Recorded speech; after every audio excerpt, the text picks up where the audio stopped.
इसके बाद हम जो सीखेंगे वो है टाइप्स ऑफ डिमांड। देखो मैं पहला टाइप आपको बताती हूँ डिमांड का, जो है इंडिविजुअल डिमांड। ठीक है, इंडिविजुअल डिमांड, इस नाम से ही समझ में आ रहा है क्या है इसका मतलब। इंडिविजुअल मतलब सिंगल कंज्यूमर्स का, मतलब इंडिविजुअल कंज्यूमर का।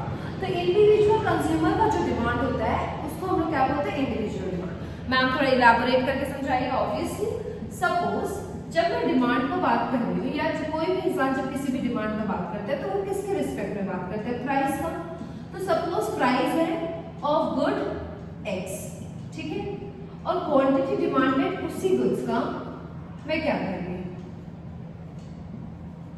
Of good x. ठीक है, अभी अगर मैं बोलूं कि 1 रुपया समझ लो उस गुड्स का दाम था, तब मैंने क्वांटिटी डिमांडेड किया था 5 यूनिट्स। ठीक है, ये यूनिट्स में मेजर करते हैं अपने कि क्वांटिटी डिमांडेड किया था मेरा 5 यूनिट्स था। अब अगर उस गुड्स का दाम 1 रुपए से 2 रुपए हो गया, मैं एज ए नॉर्मल कंज्यूमर क्या करूंगी। तुम सोचो कि तुम एक रैशनल कंज्यूमर हो, तुमको normal consumer point of view से सोचना है कि तुम एक रैशनल कंज्यूमर हो, तुम्हारा डिसीजन मेकिंग क्या होना चाहिए। अगर किसी भी चीज का दाम बढ़ेगा, जो सामान मैं पहले 1 रुपए में लेती थी अब मैं 2 रुपए में ले रही हूँ, तो वो मेरे लिए महंगा पड़ रहा है, मेरे लिए महंगा पड़ रहा है ना, क्योंकि प्राइस बढ़ने का मतलब ये नहीं है कि मेरी इनकम भी बढ़ जा रही है, मेरी इनकम तो उतनी ही रहनी है। तो मेरा प्राइस जो है वो पहले 1 रुपया था, तो मैं 5 यूनिट खरीद रही थी उसको। अब प्राइस बढ़ के 2 रुपया हो गया, तो प्राइस अगर बढ़ के 2 रुपया हो गया तो एक नॉर्मल कंज्यूमर क्या करेगा, एक नॉर्मल कंज्यूमर क्वांटिटी डिमांडेड कम कर देगा। तो मैंने क्वांटिटी डिमांड कम कर दिया, मैंने कम खरीदना शुरू कर दिया। अब और ज्यादा वो महंगा हो गया, 3 रुपये हो गया, मैं क्या की और डिमांड को कम कर दी। सपोज मैं 1 यूनिट लेने लगी। तो ये एक इंडिविजुअल का कॉन्सेप्ट है, एक इंडिविजुअल कंज्यूमर की मैं बात कर रही हूँ। एक इंडिविजुअल कंज्यूमर का मतलब है कि वो एक बंदा, एक इंडिविजुअल कंज्यूमर कैसे रिएक्ट कर रहा है अगर किसी भी चीज का प्राइस जो है वो बढ़ता है, तो उसका डिमांड क्या हो जाता है, कम हो जाता है। ये मैं सिर्फ एक सिंगल कंज्यूमर्स के बारे में बोल रही हूँ। अब समझ लो, मैं इसी को जो दूसरा टाइप है डिमांड का वो है मार्केट डिमांड।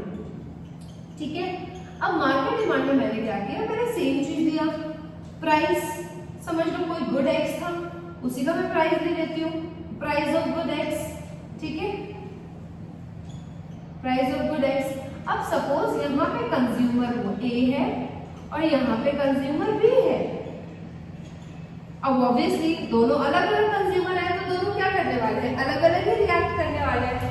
तो अगर सपोज किसी भी चीज का दाम 1 था और ये कंज्यूमर 1 था जो 5 यूनिट ले रहा था, फिर प्राइस 2 हुआ तो वो कंज्यूमर 3 यूनिट लिया, फिर प्राइस 3 हुआ वो कंज्यूमर क्या किया, 1 यूनिट लिया।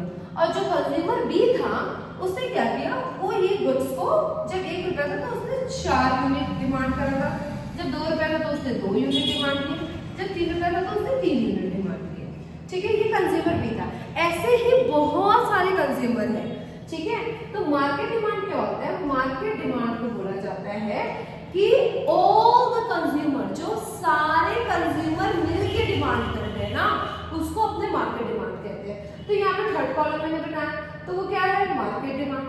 अब मार्केट डिमांड क्या है, कंज्यूमर ए का, कंज्यूमर बी का, या ऐसे जितने भी कंज्यूमर है मैं सबको क्या कर देना है, ऐड कर देना है।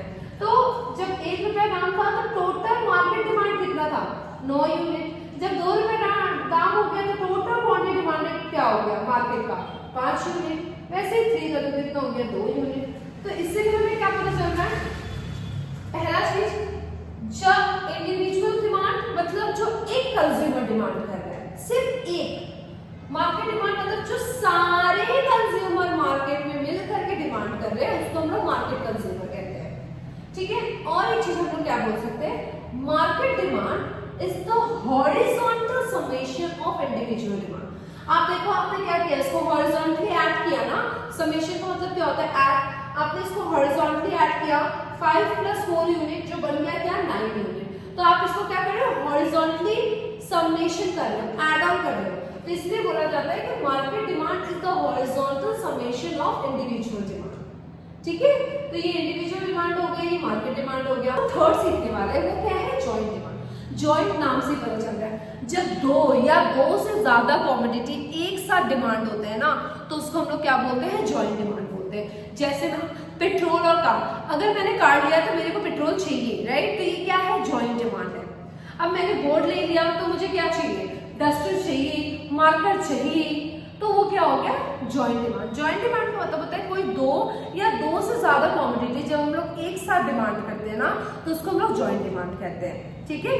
और फिर उसके बाद सीखने वाले हैं तो कौन सा है? Derive demand. तो डिराइव डिमांड क्या होता है? डिराइव डिमांड का मतलब होता है कि किसी एक जो भी मैंने डिमांड किया है कमोडिटी को, उसके वजह से दूसरे डिमांड भी अराइजेस हो रहे हैं। जैसे ना, अगर मैं ये क्लोथ खरीदूं, मेरा डिमांड है इस क्लोथ का, तो मुझे बताओ इसकी वजह से इसका थ्रेड्स, इसमें जो बटन्स यूज हुए, वो सारी चीज वो डिमांड किए गए अलग अलग है ना, तो एक के डिमांड की वजह से क्या हो गया? दूसरे के डिमांड भी अराइज हो गया। अगर मुझे एक बिल्डिंग बनाना है, अब मुझे वो बिल्डिंग बनाना है, मुझे घर बनाना है, मुझे बिल्डिंग बनाना है, अब उसकी वजह से क्या होगा? Bricks, steel, marble, cement, sand, पता नहीं क्या क्या, वो सारे का डिमांड क्या हो जाएगा? अराइव हो जाएगा, अराइज हो जाएगा, राइट? तो डिराइव डिमांड का मतलब होता है किसी एक डिमांड की वजह से दूसरे डिमांड का बढ़ना या अकर होना, तो उसको हम लोग क्या बोलते हैं? डिराइव डिमांड बोलते हैं, ठीक है? उसके बाद होता है कंपोजिट डिमांड। अब कंपोजिट डिमांड क्या होता है? कंपोजिट डिमांड का मतलब होता है कि जिस डिमांड का बहुत सारा मल्टीपल यूज हो। जैसे ना, अगर मैं बात करूं बटर, मैं बात करूं चीज, अगर मैं बात करूं मियोनीज, ये सब किसकी वजह से हो रहा है? मिल्क की वजह से। तो मिल्क के वजह से इतने सारे प्रोडक्ट्स बन रहे हैं, तो ये क्या है? Composite demand. जिस डिमांड का बहुत सारा यूज हो उसको हम लोग क्या बोलते हैं? कंपोजिट डिमांड बोलते हैं, ठीक है? उसके बाद एक और चीज आता है, क्या होता है? एक्स एन का मतलब होता है the actually the consumer is wanting to buy. अगर कंज्यूमर का कोई वांट है कि वो खरीदेगा, उसने अभी तक खरीदा नहीं है, वो प्लान कर रहा है, तो वो क्या है? X and demand. और कंज्यूमर ने खरीद लिया, ठीक है, एक्चुअली बाय कर लिया, जो भी उसने खरीदा, वो जब खरीद लिया तब वो क्या बन गया? उसका एक्सपोज्ड डिमांड, ठीक है? तो ये हम लोगों ने कवर कर लिया, that is types of demand.